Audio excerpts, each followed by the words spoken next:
que Art Fest 2025. Pour ce deuxième panel, je dirais milieu et surtout interculturel, je vais juste dire cela. Et je serai accompagné de Papa Koumba Boula, qui est président de l'association. Bonsoir. Bonsoir. Et avec lui, nous allons parler de créativité et de patrimoine culturel. On sait qu'aujourd'hui, on parle énormément de ces créativités, surtout de ces créateurs artistiques, peu importe le domaine, et de ce patrimoine culturel qui revient un petit peu en avant, surtout avec les acteurs chanteurs et les acteurs designers qui mettent en avant, bien entendu, la langue comme premier vecteur, et ces acteurs designers qui mettent tout ce qu'il y a comme produits dérivants de nos forêts. Je pense qu'on vient de le voir avec le premier panel. Déjà, peut-être Papa, nous parler ou encore nous résumer un petit peu de ce que fait votre association. Alors, notre association qui est traditionnelle est une association qui veille sur la transmission des connaissances et qui se base sur l'environnement naturel, rural, on va dire. On considère que nos villages sont des laboratoires et que dans nos villages, il y a des connaisseurs. Quand un enfant naît, il est pratiquement à l'école de la vie. Dès qu'il commence à parler, les parents lui disent ce qu'il y a à faire, ce qu'il n'est pas à faire, ce qu'il y a à dire, ce qu'il n'est pas à dire. Et donc, l'enfant évoluant, on remarque que l'enfant respecte les principes et donc la conscience naît là. Dans l'environnement où il vit, il y a des situations pour lesquelles il ne doit pas trop s'avancer. Et donc, notre association sur la méthode traditionnelle, et donc ce qui est autour des échanges, des rapports humains, du respect de la nature, compte. J'ai entendu quelqu'un dire ici que les gens vivent comme au village, mais c'est un repère village. Nous, au village, on ne jette pas tout n'importe où. Au village, on a conscience de ce que la vie est importante. Mais ici, en ville, il y a des situations qui se passent. Et il faut que je relève que la meilleure école, c'est l'école du village. Parce que c'est le temple de la connaissance, pendant que l'école des Blancs, c'est le temple du savoir. Temple de la connaissance, temple du savoir. Papa Koumaoula, tu viens de dire que le village est le laboratoire des connaissances. Et alors, en tant que laboratoire des connaissances, quel pourrait être son rôle dans la transmission ou encore la transition écologique de ces savoirs? Alors, aujourd'hui, la chance que nous avons tous finalement, c'est qu'il y a de nouvelles techniques, la communication de l'information. Ça peut aider pour que l'enfant, ou alors celui qui vit dans un environnement naturel, se rende compte qu'il a des richesses à transformer. Il faut être offensif.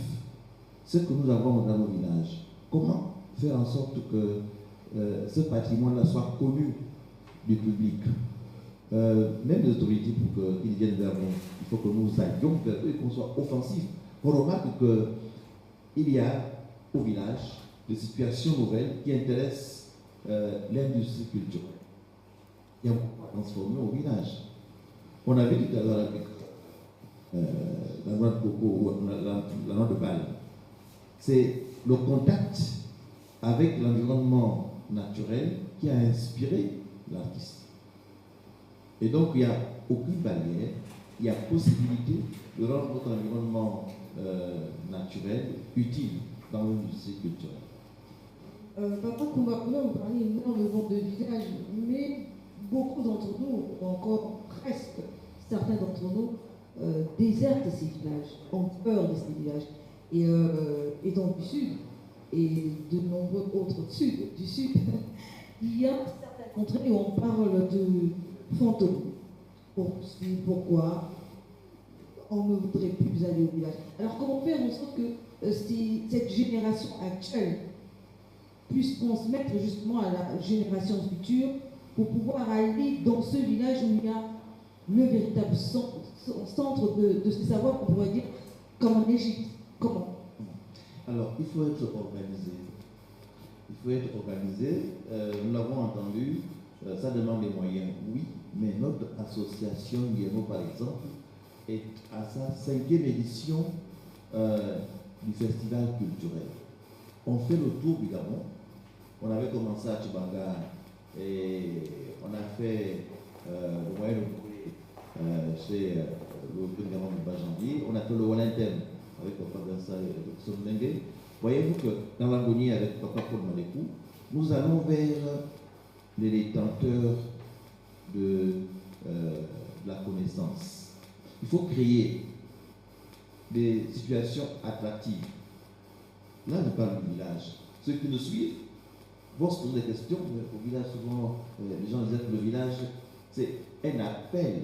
Même si on doit aller en vacances ailleurs, quand on fait un tour au village, on a une différence de vie entre la vie et le village. On voit comment les gens vivent au village.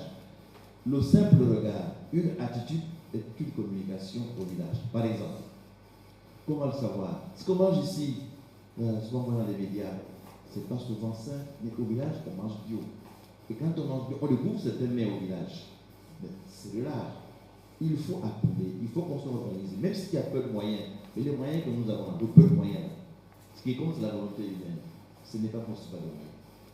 Est-ce que tu peux nous raconter comment ça a été la première aventure de ce festival que tu fais avec tous ces grands-papas, surtout Papa Koumaleko que j'ai eu le plaisir, le privilège de rencontrer durant le dialogue national d'Angongé, où avec lui j'ai fait un reportage justement sur l'anneau de Baal. Voilà, donc la symbolique même du palmier tout entier, aussi bien son arbre, ses feuilles, son tronc, sa noix, et ce qui entoure.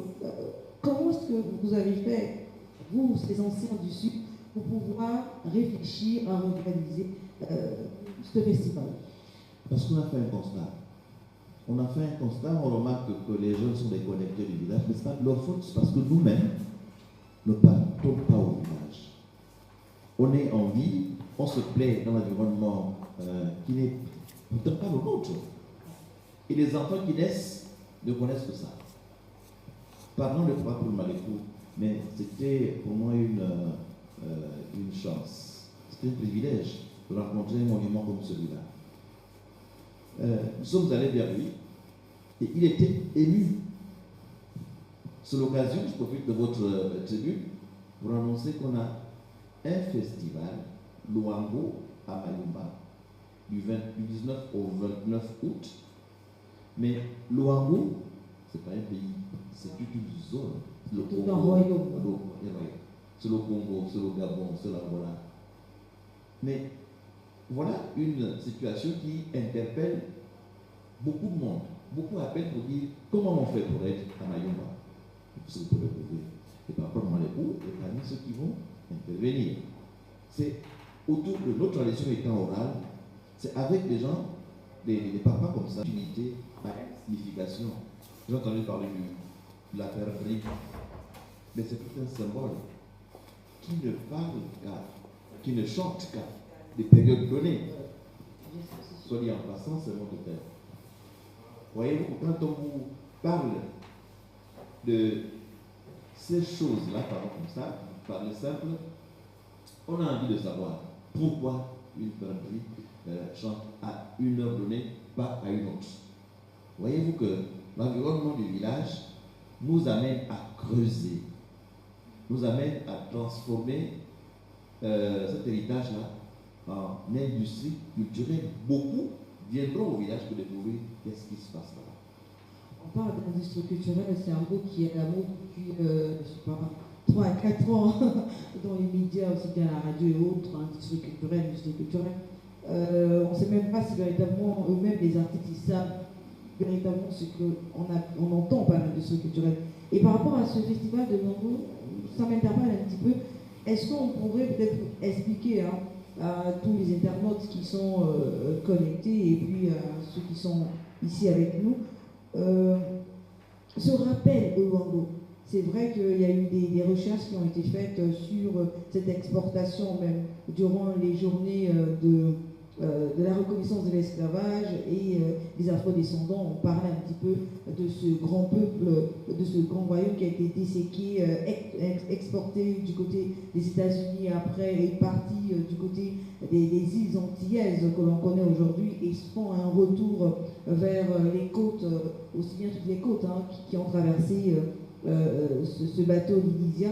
Mais est-ce qu'on peut peut-être revenir sur ça en mettant des mots-clés tels que le savoir-faire ou encore le savoir endogène, Papa Komakoula? Alors, merci. Vous savez, dans notre culture, on vit avec des principes à respecter.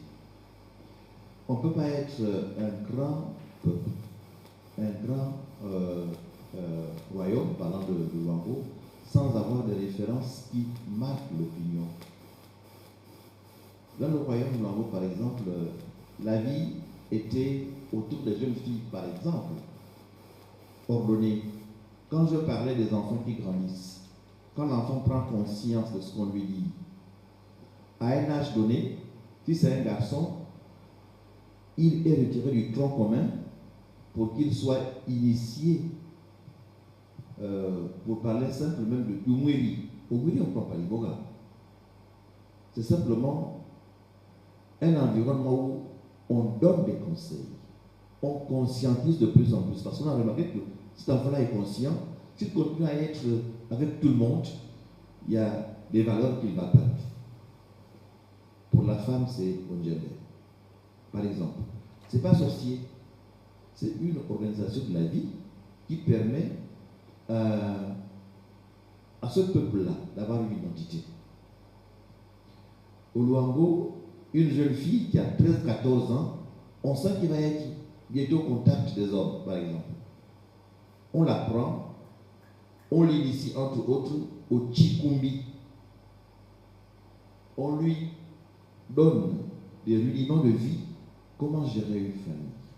Comment avant de partir, Chikumbi, pour certains, pour ceux qui nous regardent actuellement, a été repris un petit peu par ces danseurs de samba du côté du Brésil. Donc il y a certains rythmes, certains pas du Chikumbi qui ont été mis aussi repris dans le blues et le jazz avec cet esclave-là. Donc c'est un petit peu l'histoire que nous sommes en train de faire ici et on espère que vous appréciez le mouvement. Vous pouvez poursuivre. Oui, absolument. Alors ce qui est dangereux avec cette manière de transmettre, c'est que les bons parleurs risquent de biaiser les procédures. Et nous, à l'association Guénon, on lutte contre ça. Il faut être bon parleur, mais transcrire exactement des principes fondamentaux. Le Chikumbi a deux phases. Ça, c'est la phase festive, il faut faire beau. Mais quand on a fini de faire le spectacle, il faut bien que l'enfant sache pourquoi il est là.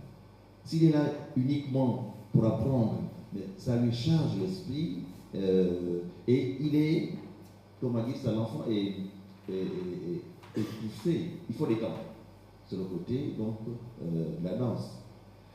Voilà comment est-ce que nous pouvons être utiles dans la société. Il faut bien que notre environnement culturel soit une référence. Quand un Gabonais parle, quand il marche au centre, oui, c'est un Gabonais. Et quand on parle du Gabonais, on a déjà une idée du Gabonais et l'identité là ne vient que par la culture. Voilà. C'est pas que je vous pose la question.